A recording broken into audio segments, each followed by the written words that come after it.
Thank you, Lily.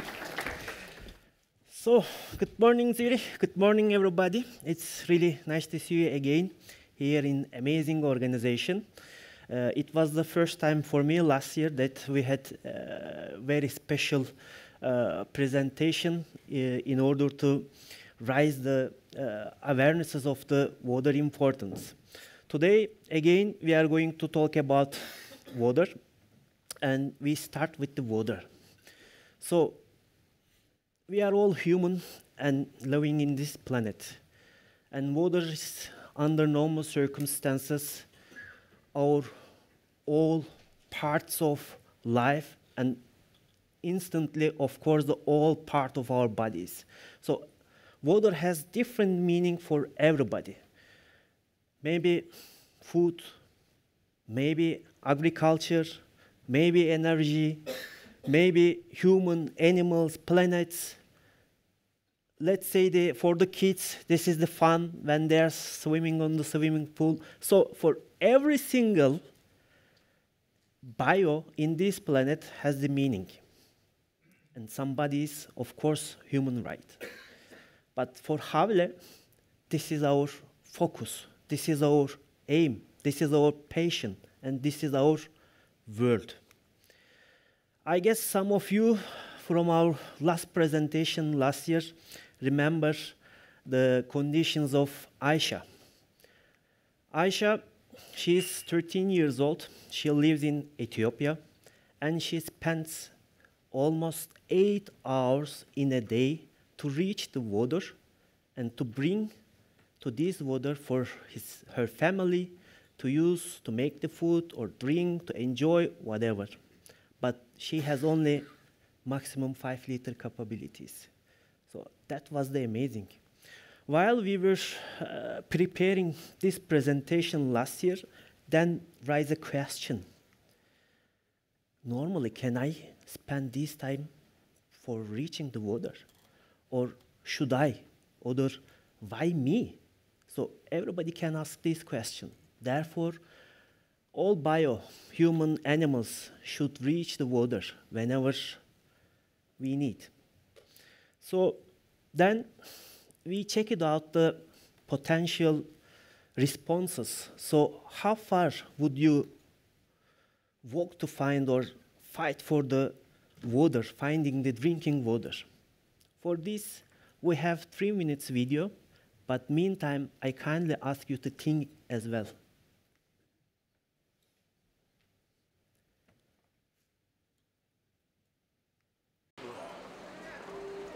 Water, would you like to get some water? Really good prices. Water?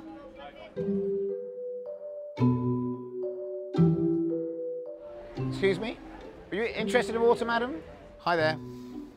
This is water from Somalia. How much this one? That one's 20 kilometers. This one that's 10 kilometers. Children in Somalia are having to walk 10 kilometers to get water, sometimes in drought up to 50 kilometers. So you need to walk 30 kilometers for this water. Are you interested? No, I'm not. So are you interested? Doesn't look like I'm selling any water today. This is my first customer. Would you like to go for the 1 kilometer water? Okay. He's got 2 kilometers to travel. 200 meters so far.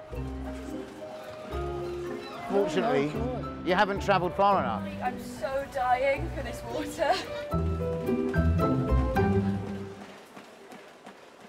I finished. Yes! So now you can have the water. Oh, thank you so much. Well done for getting it. You should always check the ingredients. Cholera, Qualia? Typhoid. hepatitis A. Not good? Those are all deadly diseases. It is dangerous. Are you happy drinking this water? No.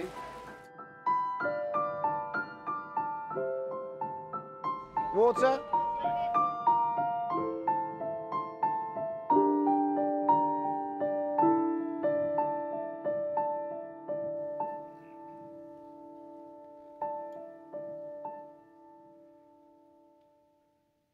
So, is there anyone still who wants to walk around 50 kilometers for single water?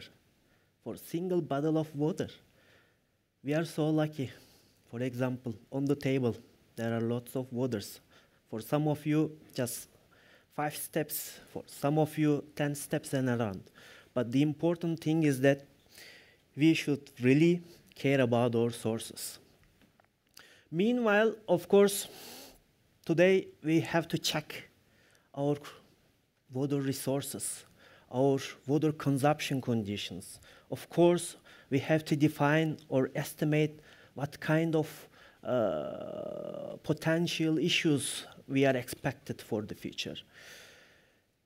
When we check it out, our water resources, under normal circumstances, we are still in a good position.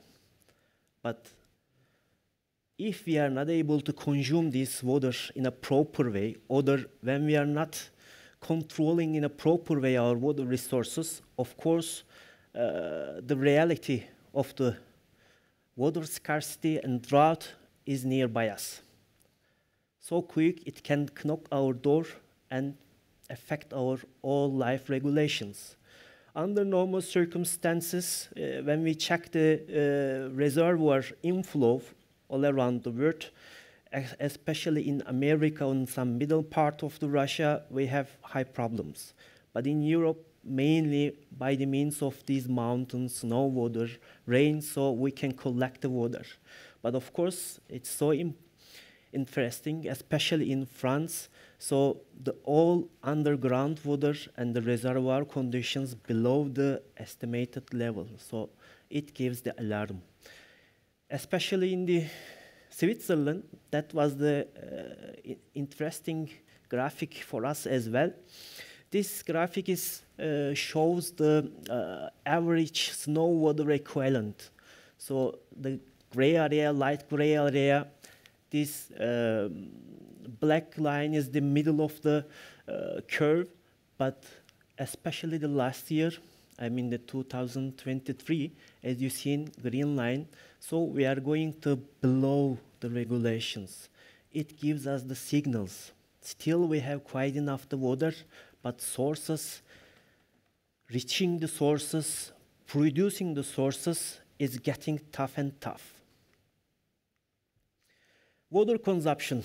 Of course, we are all human, and our population in this planet getting raised. So expectedly in near future, until the 2050, there will be approximately 40% power consumption increasing due to the population increasing. This is really high. And then when we consider the water consumption, especially the climate changes, because of the climate changes, we will not able to collect too much water for our further generations. On the other hand, leakages, single tap leakages from our house, only one single tap, one single bubble can cost approximately 3,600 liters per year from one house, from one single tap. This is really so critical. And also, we all humans, we like water, swimming, washing the car, or other enjoying. So, but at the end of the day, we are consuming our sources. In this ecosystem, of course, there are humans, like the customer, and there are the water suppliers, like the water authorities, municipalities, water works, private organizations. So everybody has expectations. As human, as customer, we expect accessibility to all conditions and all qualified drinking water at the low cost. And of course, we would like to have the secured water sustainable supply. But on the other hand, it's not so easy. There were lots of deviations about water sources or water infrastructure. Of course, water supply companies or organizations, they also expect something. So they look for the low leakage. They would like to increase power efficiency of the water cleanup. They are looking for the predictive maintenance. They would like to have real-time monitoring all over the water infrastructure.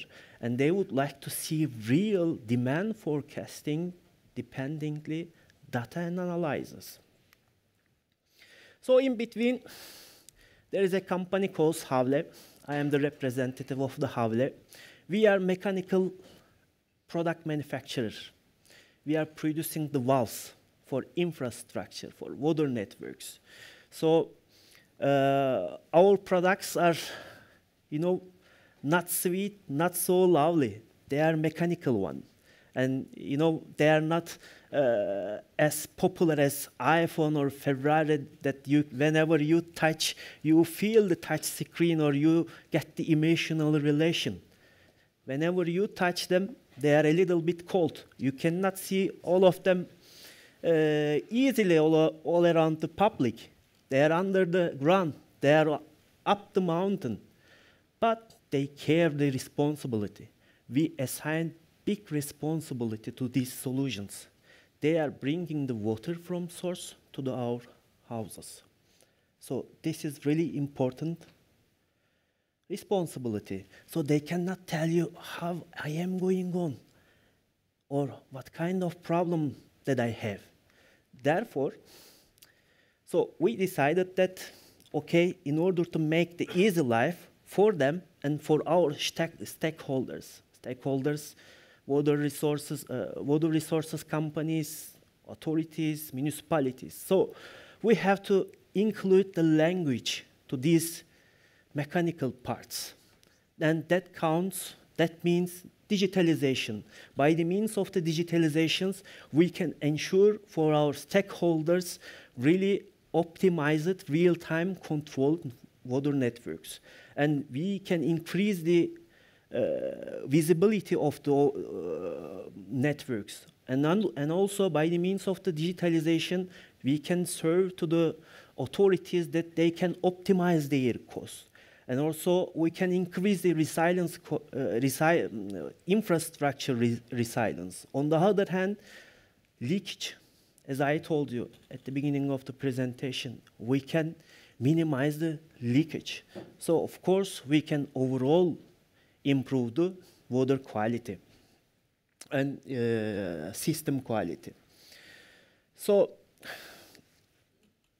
this is one of our sample or pilot product that we call the hydrant. I guess many of you on the street, you have seen the hydrants. They are also mechanical product. They care the importance of the functionality, because whenever you have the emergency or fire attacks and everything, that product must be alive and active to serve, to bring the water and solve the problem. So what kind of technologies that the device has? Of course, this cover has a kind of LoRaWAN and MBOT communication protocol. Whenever there will be any kind of activation on the valve or on the hydrant, the data is sent to the platform. Through the platform, water resources, water authorities can easily monitor what's going on their valve. They can easily check on the map the place. Is this valve active or not? What kind of maintenance have been done before, or it's really needed to be maintained in the time period? Lots of information they can have, and in advance they can have their actions. And the other pilot project is control valve. Control valve we use for the pressure regulation, or we use for the flow control, because water production is always online and water should be served to the consumption. Therefore, but daily and nightly consumption is not so the same. Therefore, in order to regulate this consumption, we use this kind of products. So what we did, we at the pressure sensors, we at the position sensors, we at the actuator, we at the magnetic valves, we had the ball valves optimized, digitalized, that can customer control daily basis according to consumption. They can also inform you about the security, dependingly if you have any water flow rate increase out of the range, that automatically can generate the alarm. So we create overall infrastructure, smart infrastructure management. Of course, this is not so common, but definitely it will be coming soon, so popular. On the other hand, as the topic of this event, AI, it's really so important. We care about this application, but under normal circumstances, unfortunately, AI is our water infrastructure is not so common. But we believe in this ecosystem from source to the tap of our house, there is a huge organization. From source, you take the water, you supply, you treat, you give the consumption, different consumption, industry, hospital, houses, any other. Then for the recyclization. So this ecosystem is so big, but it has to be really carefully and smartly monitoring. And this kind of smart water management can ensure data analysis. Data analysis can bring you the minimize your cost optimization, and you can easily and actively define right investment for the dedicated plants. Also, it helps to you for predictive maintenance. You can all maintenance data can secure and actively, timely monitor and get your actions. And also demand forecasting. As I told you, population is increasing. Depending on the consumption needs and expectation, AI can make the data analyzing and give you the estimations. So on the other hand, for the smart irrigation, depending on the weather regulation, geographical changes, AI can make analysis for you, for your demand and smart investments. Fluid management, for the critical geography, you might have the all data in advance and estimate the possible problems, and you can avoid the possible damages on that. So, as a beneficiary of AI in current condition, we think that efficiency and the cost saving, of course, it will help us on the speed decision making. Definitely, it will contribute on the sustainability, and of course, for the service regulation and the service delivery conditions, it will improve and ensure the sustainability. So for further details, of course, water industry is so big and complicated. It's a kind of implementation, integration of the mechanical and the digital. So we have the booth, we have the demonstration. You're always most welcome to talk and discuss the further possibilities. And as a valve manufacturer, we are so happy to be here because we are also feeding ourselves for the existing, current, and the future technologies that we can implement, we learn too. In advance, thank you so much for your time and the concentration. Thank you so much.